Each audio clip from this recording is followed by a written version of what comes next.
Hey guys, if you're seeing this, you know exactly what is going to happen. If you saw the last video, it'll mean that this night went really, really well. We have just finished Arizona. The trip is not quite over yet. There's still 2 nights and a day that will be passing through New Mexico, kind of on the way back up home. So we're going to try and pull off finding a few more things up there. But tonight, though, at least, fingers crossed, there will be some good stuff. If you see this, that means there was. Alright, first New Mexico snake of the night, and it is a Mojave. Alright.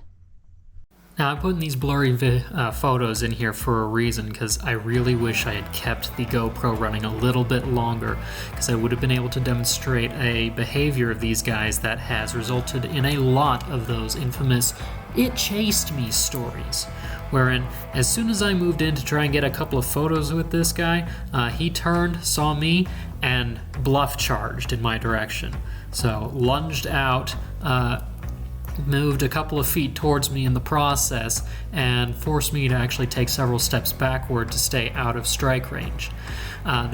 He's not chasing me, he's not coming really after me. He felt like he was exposed on the open road there and had nowhere to go, so he defended himself very vigorously. Mojaves are well known for this, and it often makes people believe that they are being come after by the snake. In reality, he's just trying to get himself enough open space so that he can get away. Well, he's behaving about as a Mojave is expected to behave too. Which includes the supposed approach to a person because he feels like he's in danger.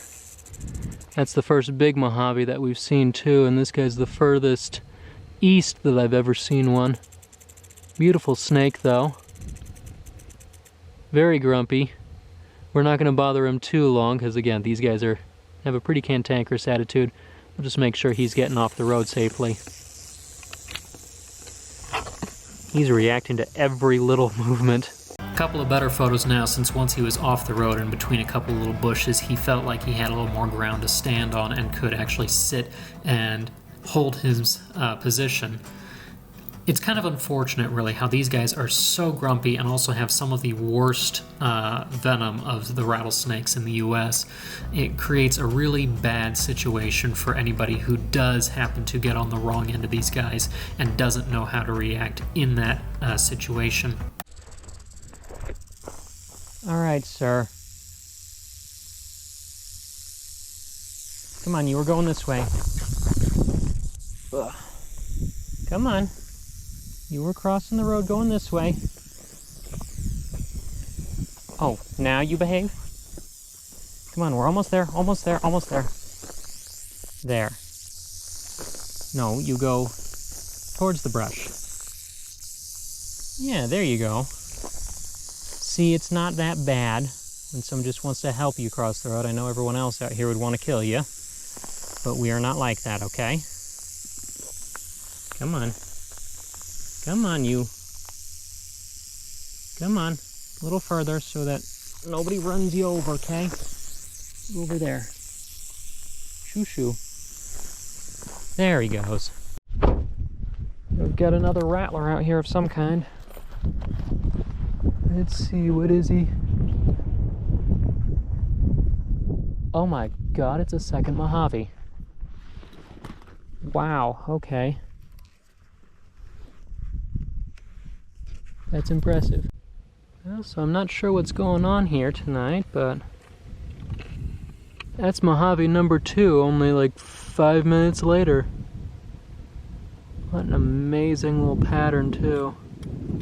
Looks almost like a prairie in the back, but like a Diamondback up front. Look at that head. He's checking out, trying to figure out what's going on. He doesn't want any trouble from me, of course, but he's laying right in the middle of the road, and so if anybody comes by, they would smash him, no hesitation, so we got to make sure that he gets safely out of the road. Now around here they do carry the infamous Mojave toxin, so the highly neurotoxic venom that they're famous for. So it's an animal you gotta be very careful around, especially when it's one that's almost 3 feet long like this guy is. Nice to see we got snakes moving tonight though, so that's cool. Alright, same song and dance as with the last one.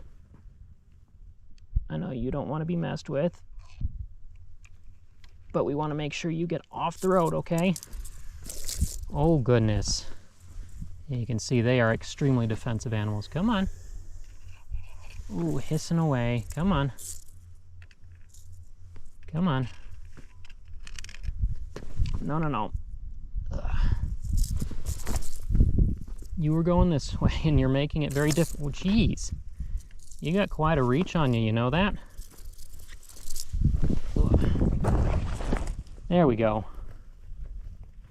No. No, you don't come back on the road. No, we don't come back on the road. We go out here off the road, okay?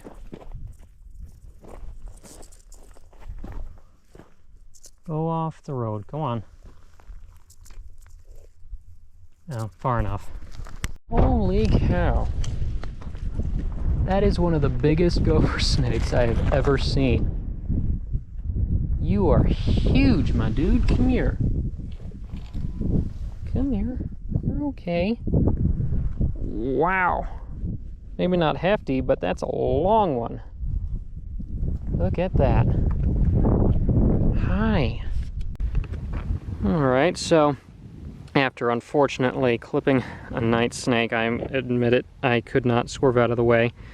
Our next healthy live snake of the night is a very somewhat skinny but long Sonoran gopher snake here, who's cruising right down the middle of the road, which wasn't very smart. But actually, because of that, I thought he had already been hit, because usually they're just crossing. They don't go right down the center of the lane.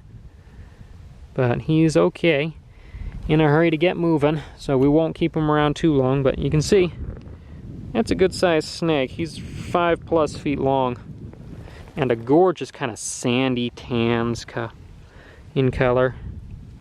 Beautiful animal. Anyway, we'll get a photo or two more and then make sure he stays off the road. Alright, sir. Hi. What are you doing? Yeah, you're big, but it's not really safe for... Where are you going? That's the camera. Hello. It's not safe for you to be on the road, so go out here, okay? That's a much safer spot for you. Yeah. And wouldn't you know it? Another little baby diamondback. Come here, sir. Yeah, I know. Come here. Oh, you're behaving. That's nice. Let's just get you across where it's safe, okay? There. Oh. You're a nice pale looking one. Especially for that size. You are really pale.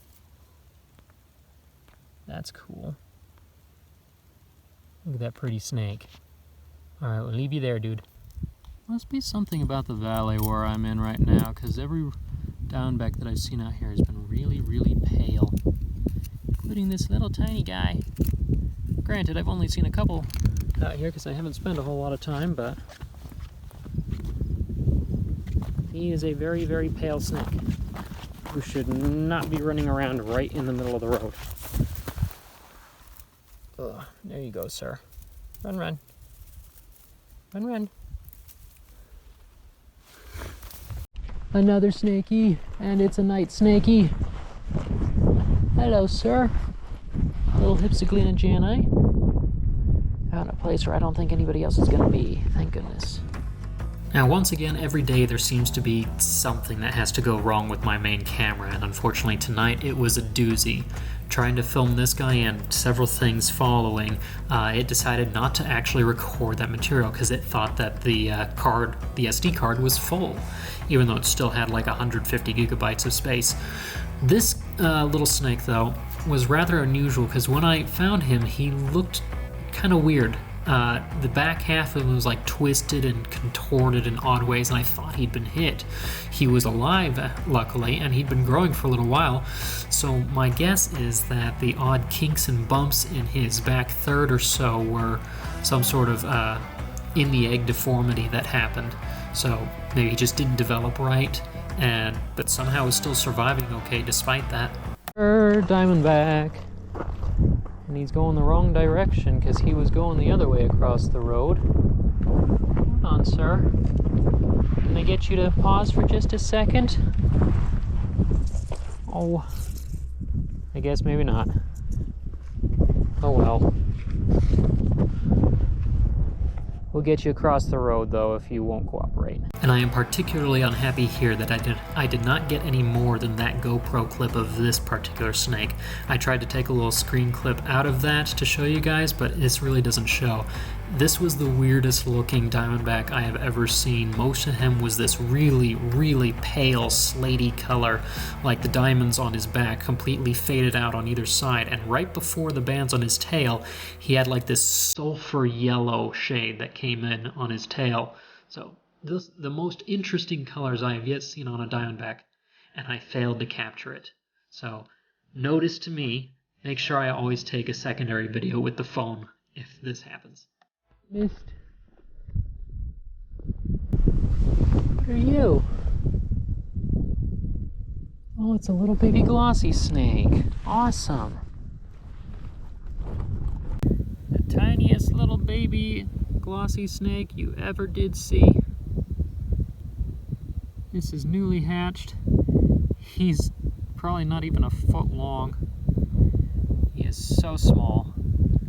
Way down in the far south of New Mexico. At least I did have the presence of mind to record on the phone a little bit with this guy since I hadn't found out about the camera issue yet. This is my first ever baby glossy, and if you compare this guy with some of the snakes that we've seen in previous videos from New Mexico, they look very different as juveniles from what they do as adult painted desert glossies, because they kind of lose a lot of that high contrast and become a more overall sandy brown color. We got another lovely diamondback. Not as beautiful as the one that I'm not sure if I managed to save the photos of or not, but gorgeous snake who had just started to cross the road is now turning around. So we'll just kind of help convince him to keep going in the direction that he's going, because that's safest, away from any houses and such. Look at that. So tonight actually did in fact go pretty well overall. Could have used not clipping that one night snake, and really wish the camera had decided not to do technical difficulties instead of alerting me that like memory was full or something, so that I could not miss out on recording photos and stuff of one of the most beautiful diamondbacks I have ever seen. If I manage to somehow rescue those, you'll have seen them in the video, but otherwise, yeah, we missed out on that. Anyway, there's one more night on this trip.